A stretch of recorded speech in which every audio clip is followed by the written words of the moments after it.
میرے پیارے آقا صلی اللہ تعالی علیہ وسلم کے پیارے دیوانوں، اس وقت ہر گھر کی پوزیشن یہ ہے کہ گھر کے مکینوں کو سکون کی ضرورت ہے، اور وہ یہ چاہتے ہیں کہ اللہ تعالیٰ ان کے گھر میں سکون نازل فرمائے اور ان کی پریشانیوں کو دور فرمائے اور اطمینان قلب کی دولت سے مالا مال فرمائے۔ تو قرآن مقدس کی یوں تو ایک ایک آیے کریمہ اپنے اندر بے شمار فضیلتیں رکھتی ہیں، لیکن پروردگار جل جلالہ کی اس کتاب کے اندر کچھ صورتیں ایسی ہیں جو بعض کاموں کے لیے بے پناہ فضیلتیں اور برکتیں رکھتی ہیں۔ آئیے میں آپ کو احادیث رسول صلی اللہ علیہ وسلم کی روشنی میں آج سورہ کہف کی فضیلت پیش کرنے کی سعادت حاصل کروں، اور آپ دیکھیں کہ یہ ایک سورہ مبارکہ ہمارے لیے کیسے کیسے موقع پر سکون کا سامان فراہم کرتی ہے۔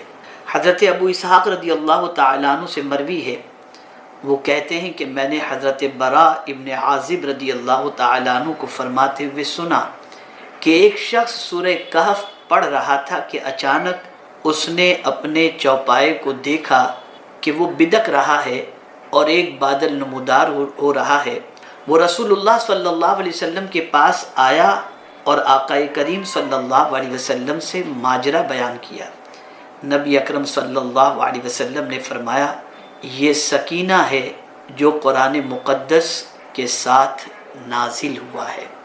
یعنی سورہ کہف کی تلاوت کرنے والا جب سورہ کہف کی تلاوت کر رہا تھا تو پروردگار جل جلالہ نے آسمان پر ایک بادل کو نمودار فرمایا، جسے اس نے دیکھا، اور پھر رسول اعظم صلی اللہ علیہ وسلم کی بارگاہ میں اس نے عرض کیا تو پیغمبر رحمت صلی اللہ علیہ وسلم نے اسے سکینہ فرمایا کہ قرآن کی تلاوت کرنے کے ساتھ ساتھ اللہ تعالیٰ سکینہ نازل فرمایا ہے۔ وہ کون سی سورت تلاوت کر رہے تھے؟ تو حضرت براء ابن عازب رضی اللہ تعالیٰ عنہ فرماتے ہیں وہ سورہ کہف کی تلاوت کر رہے تھے۔ پتہ چلا جب کوئی سورہ کہف کی تلاوت کرتا ہے تو اللہ تعالیٰ اس کے قلب پر سکون نازل فرماتا ہے اور اسے سکون کی دولت سے مالا مال فرماتا ہے۔ اسی طریقے سے حضرت ابو درداء رضی اللہ تعالیٰ عنہ سے مروی ہے کہ آقا کریم صلی اللہ علیہ وسلم نے ارشاد فرمایا، جس نے سورہ کہف کی پہلی 3 آیتیں پڑھی وہ دجال کے فتنے سے محفوظ رہے گا۔ فتنہ دجال کتنا بڑا ہے اس کو سمجھنا ہے تو یوں سمجھیں، حضرت آدم علیہ السلام سے لے کر پیغمبر رحمت صلی اللہ علیہ وسلم تک جتنے بھی انبیاء اور رسول تشریف لائے، سب نے اللہ کی پناہ مانگی فتنہ دجال سے۔ خود رسول اعظم صلی اللہ علیہ وسلم دعا کرتے تھے، اللہم انی اعوذ بک من فتنۃ المسیح الدجال۔ میرے پیارے آقا صلی اللہ علیہ وسلم کے پیارے دیوانوں، یہ بہت بڑا فتنہ ہے، بہت بڑی آزمائش ہے دجال کے سلسلے میں، یعنی دجال کی آزمائش بہت بڑی آزمائش ہے۔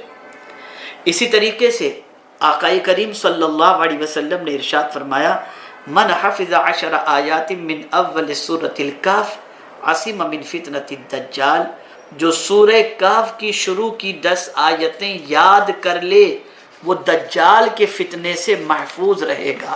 سبحان اللہ۔ میرے پیارے آقا صلی اللہ تعالی علیہ وسلم کے پیارے دیوانوں، بہت بڑا فتنہ ہے، اس کی وجہ سے بہت ساروں کے ایمان چلے جائیں گے، اور بہت سارے سورہ کہف کی 10 آیات کی وجہ سے اور اللہ کی پناہ مانگنے کی وجہ سے فتنہ دجال سے محفوظ و مامون رہیں گے۔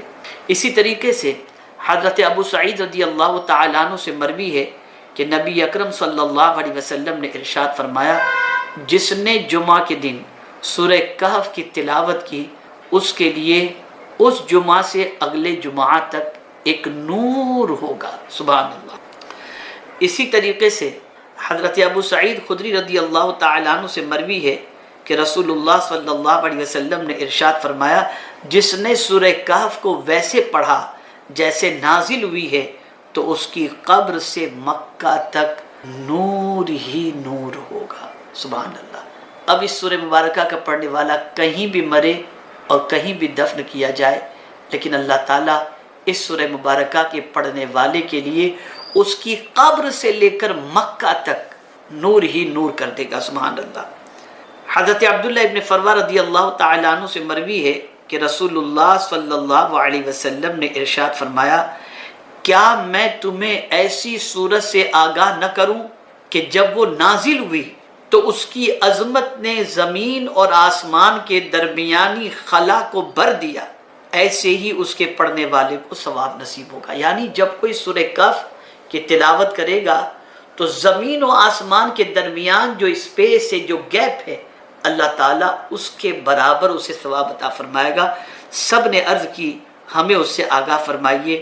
آقا کریم صلی اللہ علیہ وسلم نے فرمایا وہ سورہ کہف ہے، جو اسے جمعہ کے روز پڑھے گا اس کے آنے والے جمعہ تک کے تمام گناہ بخش دیے جائیں گے، اور مزید اس کے علاوہ اور 3 روز کے گناہ بھی، اور قیامت میں اسے ایسا نور عطا ہوگا جس کی کرنیں آسمان تک پہنچیں گی، اور وہ دجال کے فتنے سے محفوظ رہے گا۔ میرے پیارے آقا صلی اللہ تعالی علیہ وسلم کے پیارے دیوانوں، اسی کے ساتھ آقا کریم صلی اللہ علیہ وسلم کا ایک ارشاد گرامی مزید سماعت فرمائیں جو تفسیر روح البیان میں موجود ہے۔ حضرت ابی بن کعب رضی اللہ تعالیٰ عنہ سے مروی ہے کہ حضور رحمت عالم صلی اللہ علیہ وسلم نے ارشاد فرمایا جو شخص سورہ کہف پڑھتا ہے وہ 8 دن تک ہر فتنے سے محفوظ رہتا ہے۔ حضرت جابر رضی اللہ تعالیٰ عنہ سے مروی ہے، آپ فرماتے ہیں کہ رسول اللہ صلی اللہ علیہ وسلم روزانہ سونے سے پہلے سورہ الف لام میم سجدہ اور سورہ کہف کی تلاوت کیا کرتے تھے۔ میرے پیارے آقا صلی اللہ تعالی علیہ وسلم کے پیارے دیوانوں، یہ مختصر میں نے سورہ کہف کی فضیلت آپ کی سماعتوں کے حوالے کیا۔ میں گزارش کرتا ہوں کہ سورہ کہف اگر پوری یاد کر لیں تو سبحان اللہ، ورنہ کم از کم سورہ کہف کی ابتدائی 10 آیات کو حفظ کر لیں، انشاءاللہ دجال کے فتنے سے محفوظ رہیں گے۔ اور روز کوشش کریں کہ ہر جمعہ کو سورہ کہف کی تلاوت کریں، انشاءاللہ العظیم اس کی برکتیں صرف زمین کے اوپر نہیں بلکہ قبر میں جانے کے بعد بھی اس کی برکتیں نصیب ہوں گی۔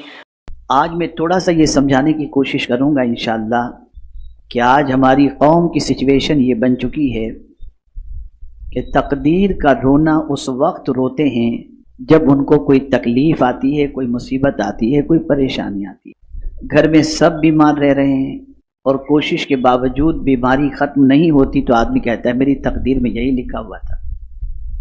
لیکن اسی گھر میں جب مال کی فراوانی ہوتی ہے اور آسائش کے سارے سامان ہوتے ہیں، سب تندرست اور صحت مند ہوتے ہیں، تو وہاں کوئی تقدیر نہیں کہتا، وہاں کہتا یہ تو میرا کمال ہے۔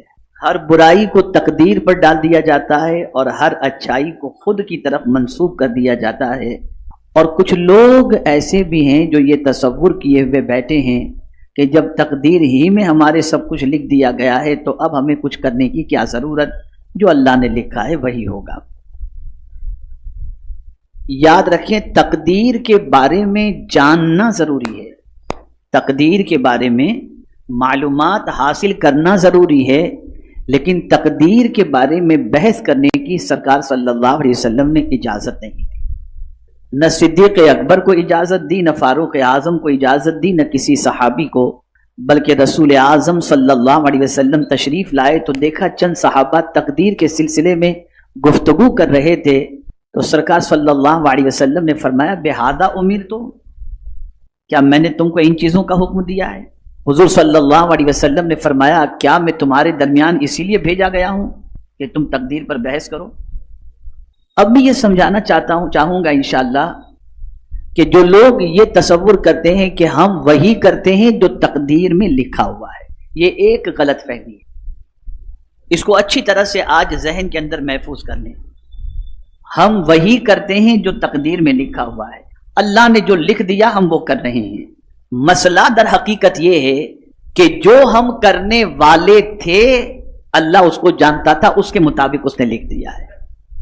ہم وہی نہیں کرتے جو اللہ نے لکھ دیا ہے، ہم جو کرنے والے تھے اللہ علیم و خبیر ہے، وہ جانتا تھا اور اس کے علم میں یہ بات تھی کہ میرا یہ بندہ یہ کرنے والا ہے، اس کے مطابق اس نے لکھ دی۔ اس کو میں بہت آج کے دور کے تقاضے کے اعتبار سے سمجھاؤں تو بات اچھی طرح سمجھ میں آئے گی۔ مثال کے طور پر کوئی پرزہ بنایا جاتا ہے، پرزہ بنانے والا، انسٹرومنٹ بنانے والا وہ جانتا ہے کہ کون سی چیز کس کام میں استعمال میں آئے گی۔ جب وہ جان لیتا ہے، تحقیق کر لیتا ہے کہ یہ چیز اس کام میں آئے گی، اس میں یہ خوبی ہے.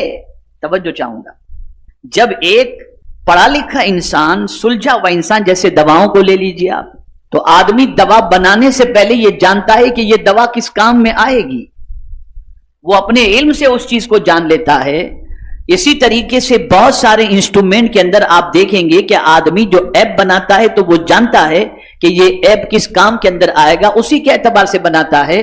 تو پروردگار جل جلالہ، بندہ جو کچھ کرنے والا تھا اس نے اپنے علم سے جان لیا، اور پروردگار جل جلالہ نے اس کے مطابق اس کی تقدیر کو لکھ دی کہ یہ بندہ یہی کرنے والا ہے.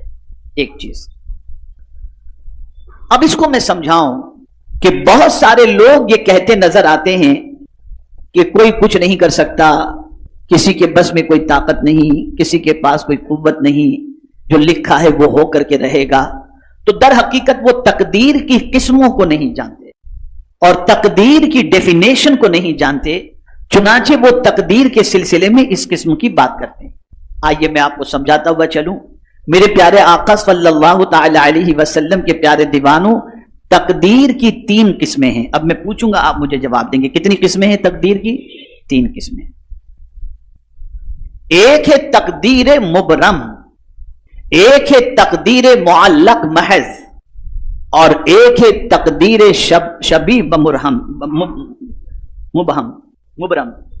شبیہ بمبرم، تقدیر بمبرم، اور تقدیر محض. بس یہ ان 3 چیزوں کو آپ اچھی طرح سے سمجھیں. تقدیر بمبرم کسے کہتے ہیں؟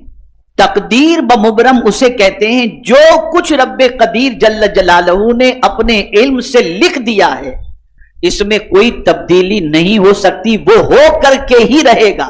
اسے کہتے ہیں تقدیر مبرم. اسے کوئی خاصان بارگاہ بھی نہیں ٹال سکتا. یہ وہ تقدیر ہے کہ یہ کسی سے ٹلنے والی نہیں ہے. اب اس کو میں قرآن کی روشنی میں سمجھاؤں. خاصان بارگاہ کو اللہ تعالیٰ اس قسم کی تقدیر جس کے بارے میں لکھی ہوئی ہے، مولا نے اپنے علم سے جو لکھ دی ہے، خاصان بارگاہ کو اللہ عز و جل اس سے متعلق کچھ معروضات پیش کرنے سے روکتا ہے. مثال کے طور پر حضرت ابراہیم علی نبینا علیہ الصلاۃ والتسلیم ایسی جگہ پہنچے جہاں قوم لوط بھی تھی اور حضرت لوط علیہ الصلاۃ والتسلیم بھی موجود تھے. اور اس وقت حضرت ابراہیم علیہ الصلاۃ والتسلیم روزے سے تھے. تو حضرت ابراہیم علیہ الصلاۃ والتسلیم کو فرشتوں نے افطار کرایا، حضرت اسحاق کی بشارت دی، اور اس کے بعد فوراً یہ بات بتائی کہ قوم لوط پر اللہ کا عذاب آنے والا ہے اور قوم لوط تباہ ہو جائے. تو حضرت ابراہیم علیہ الصلاۃ والتسلیم نے جب قوم لوط کے بارے میں یہ سنا تو قرآن کہتا ہے کہ حضرت ابراہیم علیہ الصلاۃ والتسلیم نے اللہ کی بارگاہ میں عرض کیا، یجادلنا فی قوم لوط. میں تو قرآن کے اس لفظ کے بارے میں سوچتا ہوں تو عجیب کیفیت پیدا ہوتی ہے کہ کیا انبیاء کی شان ہے، کیا شان ہے. لوگ کہتے ہیں انبیاء کیا کوئی بھی پر نہیں مار سکتا، اور یہاں رب قدیر جل جلالہ فرماتا ہے یجادلنا فی قوم لوط. قوم لوط کے بارے میں حضرت ابراہیم علیہ الصلاۃ والسلام اللہ سے جھگڑنے لگے. باہر پڑھیے، نماز پڑھنی ہے، چلیے باہر پڑھیے. یہاں ایک مرتبہ درود شریف پڑھیں.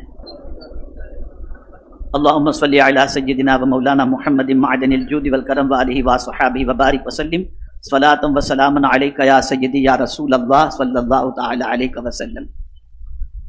تو حضرت ابراہیم علیہ الصلاۃ والتسلیم کے بارے میں قرآن کہتا ہے یجادلنا، وہ ہم سے جھگڑا کرنے لگے فی قوم لوط، قوم لوط کے بارے میں. اب وہ لوگ جو کہتے ہیں کہ انبیاء کو پر مارنے کی بھی گنجائش نہیں، ذرا دیکھو اللہ کیسے ناز اٹھاتا ہے اپنے نبیوں کہ انہیں مچلنے کی اجازت دیتا ہے کہ مچلو جس طرح سے تم مچلنا چاہو. لفظ جدال جھگڑے کے معنی میں آتا ہے. کس انداز سے حضرت ابراہیم مچلے ہوں گے. اور یہاں تھوڑی سی ایک بات اور بھی عرض کر دوں. قوم لوط کے بارے میں حضرت ابراہیم علیہ السلام اللہ عز و جل سے معروضہ پیش کرنے لگے. اب قوم لوط جن کی طرف حضرت لوط علیہ السلام کو بھیجا گیا تھا، اور قوم لوط میں حضرت لوط علیہ السلام، ان کی فیملی اور کچھ لوگ ہی ایسے تھے جو ایمان والے تھے، باقی سب کے سب جو ہے وہ اللہ خیر فرمائے بہت شدید اور سخت ترین گناہوں میں گرفتار.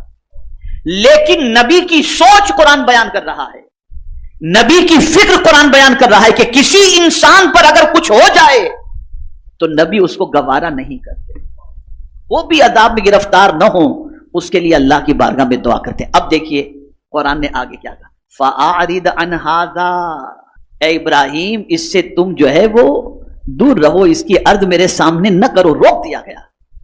حضرت ابراہیم علیہ السلام کو روک دیا گیا کہ قوم لوط کے بارے میں تم مجھ سے عرض کرنے اور معروضات پیش کرنے سے فَأَعْرِضْ عَنْ هَذَا، اس کے سلسلے میں آپ اعراض کریں، پرہیز کریں، نہ کچھ آپ مجھ سے کہیں۔ کیوں؟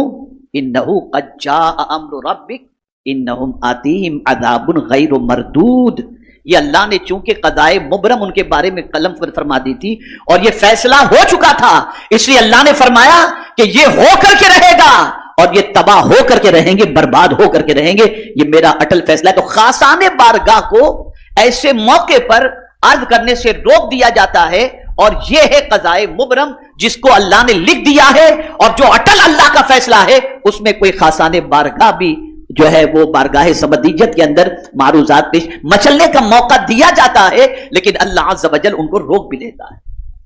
اسی طریقے سے آپ دیکھیں حضرت موسیٰ علیہ الصلاۃ والتسلیم، شب معراج سرکار صلی اللہ علیہ وسلم جب تشریف لے گئے تو دیکھا حضرت موسیٰ علیہ السلام اللہ سے ہم کلام ہیں، لیکن آواز تھوڑی سی بڑی تھی حضرت موسیٰ علیہ السلام کی، تو حضرت جبریل امین علیہ الصلاۃ والتسلیم سے سرکار نے فرمایا جبریل یہ کون ہے جو میرے رب سے اس طرح سے باتیں کر رہا ہے؟ تو حضرت جبریل امین علیہ الصلاۃ والتسلیم نے عرض کیا کہ حضور یہ اللہ کے کلیم حضرت موسیٰ علیہ السلام ہیں، کہ رب کے سامنے اس طریقے سے؟ اب جواب سنیے، جبریل امین جواب میں عرض کرتے ہیں حضور اللہ نے ان کے مزاج کے اندر کافی سختی رکھی ہے، اس لیے وہ اس طرح سے کلام کر رہے ہیں۔ اب وہ لوگ جو یہ کہتے ہیں کہ رب کی بارگاہ کے اندر پر مارنے کی گنجائش نہیں، میں کہتا ہوں اس کے بارے میں آپ کیا کہتے ہو؟ انبیاء کے ناز اللہ اٹھاتا ہے، انبیاء کرام علیہم الصلاۃ والتسلیم اپنے رب سے بات کرتے ہیں، اس لیے کہ جب وہ کہتا ہے جو کہتا ہے وہ مانتے ہیں، تو کبھی ایسا بھی ہوتا ہے کہ مچل کل وہ بھی ناز برداری کے لیے اللہ عز و جل کی بارگاہ میں اس طرز کلام کو اختیار کر لیتے ہیں اور اللہ ان کے ناز کو اٹھاتا بھی۔ چلیے تھوڑا سا یہ نہیں سمجھے تو اور ایزی سمجھا دوں، اور ایزی سمجھا دوں۔ آپ سوچتے ہوں گے اللہ سے جھگڑا کرنا، تو وہ جھگڑا جس کے بارے میں آپ سمجھتے ہیں اس طرح سے نہیں، وہ ناز برداری کا انداز ہوتا ہے، وہ مچلنے کا ایک انداز ہوتا ہے، جیسا کہ اب سنیے ایک مومن کا کچا بچہ وجود میں ورود میں آنے سے پہلے، دنیا میں آنے سے پہلے کچا بچہ انتقال کر جاتا ہے۔ کچا بچہ، اس نے دنیا دیکھی نہیں، اسے نہ باپ کا پیار ملا نہ ماں کا پیار ملا، کچھ بھی نہیں، پیدا ہونے سے پہلے اس کی موت واقع ہو گئی۔ اب کل بروز یہ قیامت یہ کچا بچہ اللہ سے جھگڑا کرے گا، حدیث شریف میں اللہ سے جھگڑا کرے گا، مولا میں نے تو میری ماں کو بھی نہیں دیکھا، نہ باپ کا پیار پایا، میں نے تو کچھ نہیں پایا، آج تو مجھے جنت میں بھیجا، میں جنت میں نہیں جاتا۔ کچا بچہ اللہ سے جھگڑا کرے گا، حدیث شریف میں جدال کا لفظ آیا ہے، وہ کچا بچہ اللہ سے جھگڑا کرے گا، میں جنت میں نہیں جاتا، اس لیے کہ جس ماں باپ کا پیار میں نے دنیا میں نہیں پایا، میں چاہتا ہوں وہ میرے ماں باپ بھی میرے ساتھ ہوں۔ حدیث شریف کے اندر ہے بچے کی ناف جو ہوتی ہے نا، اسی ناف سے بچے کو غذا پہنچتی ہے، اس ناف سے اللہ عز و جل اس بچے کے ماں باپ کو باندھ کر جنت کے اندر داخل کرتا ہے۔ اب جو یہ کہتے ہیں کہ کسی کی سنوائی نہیں، کیا کہتے ہو اس کچے بچے کے بارے میں؟ جب کچا بچہ اپنے ماں باپ کو لے جا سکتا ہے تو مصطفیٰ جان رحمت کی شان کتنی عرض ہے۔ تو مچلنے دیتا ہے میرا مولا کہ مچلو، میرے بندو مجھ سے مچل کر نہیں مانگو گے تو کس سے مانگو گے؟ لیکن جہاں روک دیا جاتا ہے وہ قضائے مبرم ہے۔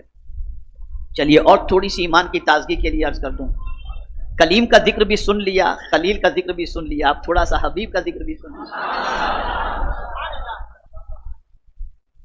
جب رب قدیر نے فرمایا وَلَسَوْفَ يُعْطِيكَ رَبُّكَ فَتَرْضَىٰ، ان قریب میرے محبوب آپ کو اتنا عطا کریں گے کہ آپ راضی ہو جائیں، یہ مولا کہہ رہا ہے۔ اب دیکھیے حضور کیسے مچلتے ہیں، اب جب میرے مولا تو نے کہہ ہی دیا ہے کہ میں جب تک راضی نہیں ہوں گا اس وقت تک تو مجھے عطا کرتا ہی رہے گا، تو میرے کریم اب میری بھی عرض سن لے، میں اس وقت تک راضی نہیں ہو سکتا جب تک میرا ایک امتی بھی جہنم میں ہے۔ اللہ نے سرکار صلی اللہ علیہ وسلم کی اس خواہش کی تکمیل کا مژدہ سنا دیا، اور رب قدیر جل جلالہ نے اپنے پیارے محبوب صلی اللہ علیہ وسلم کو بشارت عطا فرما دی. انبیاء کی یہ شان ہے کہ وہ رب کی بارگاہ میں مچلتے ہیں اور انہیں یہ اختیار ہوتا ہے دامن ادب کو تھام کر وہ مچلتے ہیں. تو میرے پیارے آقا صلی اللہ تعالی علیہ وسلم کے پیارے دیوانوں، یہ نہ کہا جائے کہ انبیاء کرام کو بھی قیامت میں پر مارنے کی گنجائش نہیں. اب آئیے سمجھیں، قضائے مبرم آپ سمجھ لیے، یہ وہ چیز ہے جس کا فیصلہ اللہ نے اٹل فرما دیا ہے، وہ ٹلنے والا نہیں کسی خاصان بارگاہ کی دعا سے. اب قضائے معلق محض، اس کو سمجھ، یہ کیا تقدیر ہے؟ تو انسان سے گناہ ہوئے، تو انسان کے لیے مومن سے گناہ ہوئے، اللہ عز و جل نے کوئی نہ کوئی بہانہ رکھ دیا. تم نماز پڑھو گے تمہارے یہ گناہ معاف ہو جائیں گے، تم روزے رکھو گے تمہارے یہ گناہ معاف ہو جائیں گے، تم حج کرو گے تمہارے یہ گناہ معاف ہو جائیں گے، تم زکوٰۃ دو گے تمہارے یہ گناہ معاف ہو جائیں گے. یہاں تک کہ قبر میں تم پہنچو گے، عذاب کا فرشتہ دائیں جانب سے آئے گا تو دائیں جانب کی نیکیاں کام آ جائیں گی، بائیں جانب سے آئے گا تو بائیں جانب کی نیکیاں کام آئیں گی، پیر کی طرف سے آئے گا تو پیر. تو یہ کیا ہے؟ کسی سبب سے اللہ عز و جل نے تمہاری بخشش کا انتظام کر رکھا ہے، لکھا ہوا ہے.